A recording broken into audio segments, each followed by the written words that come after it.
Ayun guys, meron naman po tayong nais na nakalutuhan. So ayun guys, nakikita nyo nagluluto ako. So ang gagawin natin ngayon guys, yung asin, ay yung sabaw. Palagyan natin ng asin.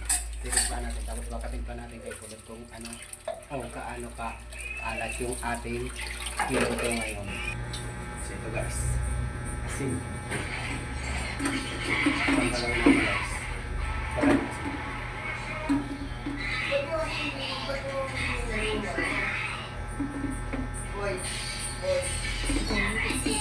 ang gagawin natin guys, palagyan asin. Patulayin natin ito guys.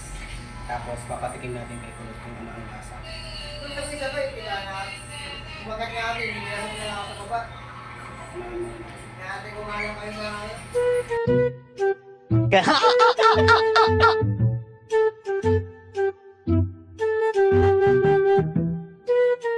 Kulot? Kulot? Teka nga. May papatik manok sa'yo yung niloto ko. Papalit mo namin yung mo? Kung kalasa, kung kalasa lang sa mga. Ano yan? Masarap ba yung luto mo? Tikman mo. Baka maalat naman. Hindi!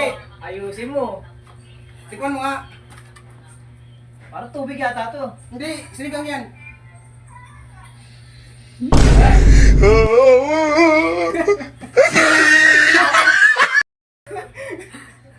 Asin pa pala eh.